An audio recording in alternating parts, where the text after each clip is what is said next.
Bom, mais uma coisa que nos chamou a atenção, que é o visto para chamados nômades digitais. Vários países estão, entre eles a Itália.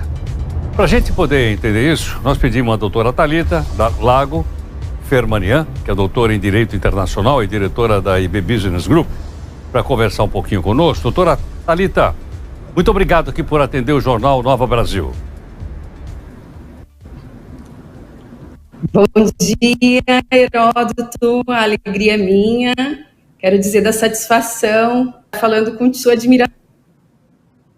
Muito obrigado. Doutora Thalita, o primeiro passo aqui é o seguinte, quando a gente vai viajar para qualquer coisa, a gente bota o laptop na mala e vai trabalhando no aeroporto, vai trabalhando nos lugares onde a gente chega.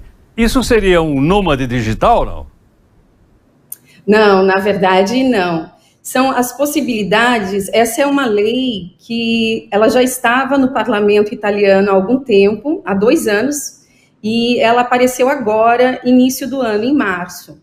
E ela traz alguns requisitos para esse nômade digital. Eles, doutora Thalita. Quais são eles? Isso, exatamente. Quais são essas normas estabelecidas pelo parlamento italiano? Então, ele determina que o nômade digital ele tenha uma atividade, que é essa atividade remota, já atuando nesse âmbito há pelo menos 6 meses. Não precisa ser uma atividade tendo um profissional com ele. Ele pode ser um profissional atuando sozinho, tá certo? Ele vai necessitar também de uma renda anual, ele tem que comprovar essa renda anual de 28 mil euros. Então, uma movimentação de 28 mil euros por ano. Ele tem que ter também um alloggio, né, que a gente fala em italiano, ou seja, ele tem que ter uma residência, uma casa, um local para estar. E ainda precisa ter a questão de seguro-saúde pago por 1 ano. Doutora Thalita, uma resolução como essa é uma forma de atrair uma mão de obra especializada, está sendo disputada no mundo inteiro, no caso aqui para a Itália? Perfeito. A partir agora, do Covid, da questão da pandemia, Heródoto, abriram-se possibilidades para aquilo que nós chamamos de smart working, ou seja, esse trabalho remoto que pode ser feito em qualquer lugar do mundo. Então, tendo uma tecnologia e tendo essa disponibilidade, a Europa realmente está se abrindo para a atração de mão de obra e também trazendo crescimento econômico. Doutora Thalita, isso é exclusivo da Itália ou outros países da União Europeia também estão indo na mesma direção? Não, a Itália tem começado com essa questão, né, que nós chamamos em italiano de permesso di soggiorno, mas a Espanha também está aberta a isso, Portugal, alguns outros países estão se abrindo para a questão do smart working, desse trabalho remoto. A gente percebe que essa revolução, essa quarta fase, eu já sei se é 4ª ou 5ª fase da Revolução Industrial, ela traz cada vez coisas mais novas, não? E muda com uma velocidade muito grande, não? É maravilhoso, né, você poder perceber que existe a questão dessa mobilidade internacional, onde você pode estar trabalhando em qualquer lugar do mundo, uma liberdade geográfica que até então nós não tínhamos, não é verdade, Heródoto? Exatamente, porque, doutora Thalita, até então, quando você precisava, inclusive na Europa, precisava de trabalhadores, você abria as fronteiras, né? Muita gente da Europa Oriental, antiga União Soviética, foram trabalhar eram até chamados para trabalhar na Europa Ocidental. Imigrantes turcos foram em massa para a Alemanha para trabalhar também por falta de mão de obra. Exato, é verdade. E agora, na verdade, isso abre aí um campo enorme para nós brasileiros, né? Para os brasileiros que não têm o passaporte italiano. E então, até então, os brasileiros tinham apenas 90 dias, que era a questão do turismo.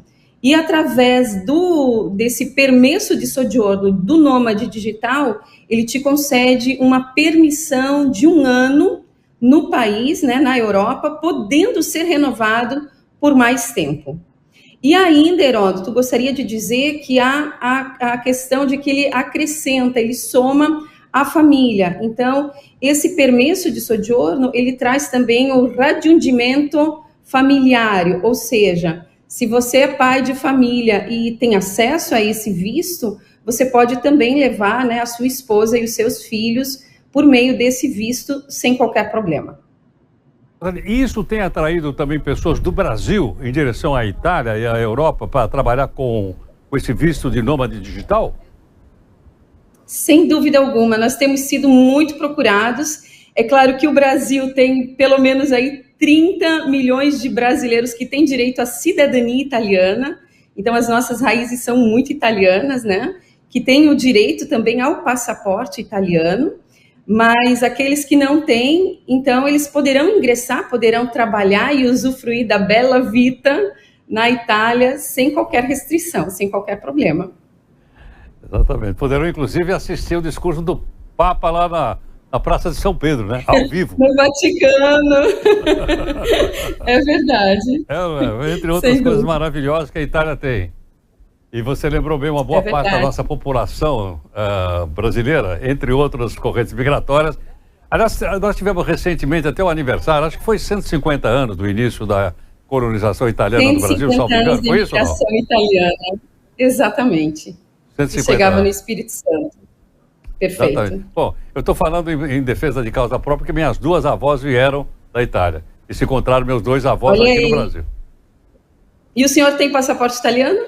Não, ainda não. Eu estou lá quase com o passaporte português, porque meu avô paterno era português de Portugal, e eu estou quase com o passaporte português. Já estou até aprendendo a falar o idioma. Se quisesse o italiano, eu estaria à disposição. Muito obrigado pela gentileza, doutora Thalita. Muito grato. A gratidão é minha. Grazie mille. Grazie. Thalita Lago Fermanian, doutora em Direito Internacional, né, conversando conosco, portanto, olha aí, a forma de atrair pessoas de um país para outro para trabalhar, com mão de obra especializada, como no caso aqui dos nômades digitais.